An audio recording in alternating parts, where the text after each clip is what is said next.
Info terbaru di ASN News kali ini terkait dengan hasil sidang MK kedua usut RUU ASN tahun 2026 ya sahabat-sahabat, terkait dengan masa kontrak P3K maupun terkait dengan peralihan status P3K menjadi PNS. Lalu bagaimana untuk informasinya?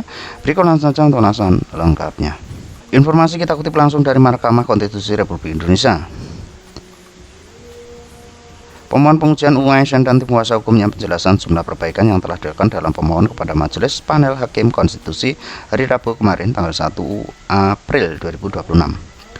Menyoal berakhirnya masa perjanjian kerja P3K di UU ASN Jakarta, Humas MKRI, terdapat penambahan permohonan dalam permohonan nomor 84 PUU 24 2026. Forum Aspirasi Intelektual Nusantara atau FAIN yang diwakili Ketua Umum Yun Melati dan Wakil Ketua 1 Supraman selaku permohon 1, serta perorangan Rizalur Akram yang bekerja sebagai dosen pegawai pemerintah dengan perjanjian kerja atau P3K selaku permohonan 2 menyampaikan perbaikan permohonan pengujian material pasal 34 ayat 1, 2 dan pasal 52 ayat 3 huruf C Undang-Undang Nomor 20 Tahun 2023 atau biasa disebut UU ASN tahun 2023 ke Mahkamah Konstitusi.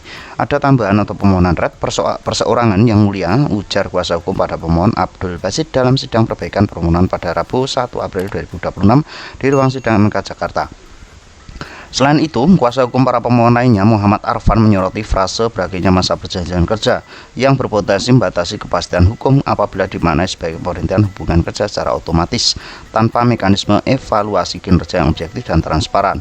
Selain melanggar prinsip persamaan dan non-diskriminasi, norma A quo juga bertentangan dengan prinsip kepastian hukum yang adil sebagaimana dijamin pada pasal 28D ayat 1 Undang-Undang Dasar Republik Indonesia atau UU NRI tahun 1945.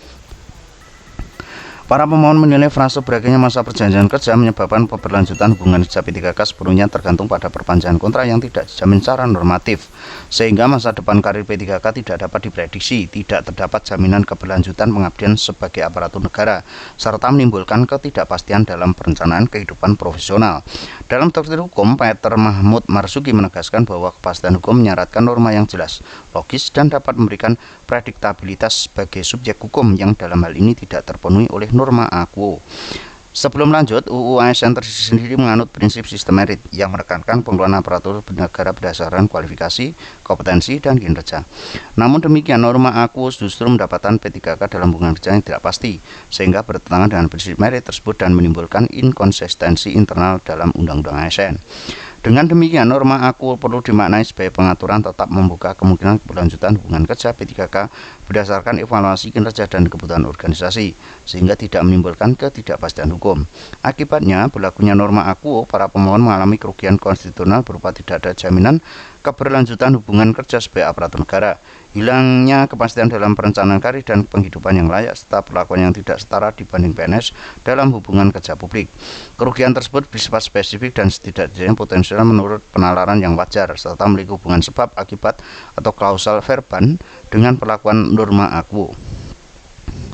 Selanjutnya, dalam petitumnya sudah diperbaiki, permohonan memohon pada Mahkamah menyatakan frase diutamakan dalam pasal 34 ayat 1 UU ASN bertentangan dengan UU NRI 1945 dan tidak mempunyai kekuatan hukum mengikat secara persyaratan sepanjang tidak dimaknai pengisian jabatan ASN tetap berdasarkan pada sistem merit berupa kualifikasi, kompetensi, dan kinerja tanpa diskriminasi berdasarkan status kepegawaian, menyatakan frase dapat dan tertentu dalam pasal 34 ayat 2 UU ASN bertentangan dengan UU NRI 1945 dan tidak mempunyai kekuatan hukum mengikat secara bersyarat sepanjang tidak dimaknai P3K memiliki kesempatan yang setara dalam pengisian jabatan ASN berdasarkan sistem merit, serta menyatakan frase dan atau berakhirnya masa perjanjian kerja dalam pasal 52 ayat 3 huruf C UU ASN bertentangan dengan UU NRI 1945 dan tidak mempunyai kekuatan hukum mengikat secara bersyarat sepanjang tidak dimaknai pemberhentian P3K harus berdasarkan pada evaluasi kinerja yang objektif.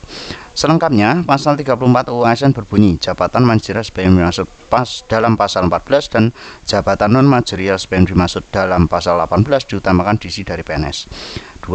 Jabatan manajerial dan jabatan non manajerial tertentu dapat diisi dari P3K. Kemudian pasal 52 ayat 3 huruf C ASN menyebutkan pemberhentian tidak atas permintaan sendiri bagi pegawai ASN dilakukan apabila A. melakukan penyimpangan terhadap Pancasila dan Undang-Undang Dasar Negara Republik Indonesia tahun 1945, B. meninggal dunia, dan C. mencapai batas usia pensiun dan atau berakhirnya masa perjanjian kerja. Terkait dengan hal ini ya sahabat-sahabat, terkait dengan hasil sidang kedua ini terkait dengan revisi UU ASN ataupun polemik isi dari RUU ASN ini intinya terkait dengan perpanjangan kontrak P3K yang harus dijamin ya sahabat-sahabat. Jadi tidak ada penjamin, dan terkait dengan pengupahan kerja ini isinya juga sesuai dengan norma quo atau belum berlakunya sesuai dengan norma quo atau bertentangan dengan meritokrasi. Jadi informasi kali ini seperti itu terkait dengan perubahan status P3K menjadi PNS. Ini juga termasuk ya sahabat-sahabat nanti terancang pada RUU ASN 2026 atau nanti masuk di revisi Undang-Undang ASN tahun 2026. Mudah-mudahan informasi ini bisa bermanfaat. Terus pantau informasi terbaru hanya di kanal YouTube ini. See you next time.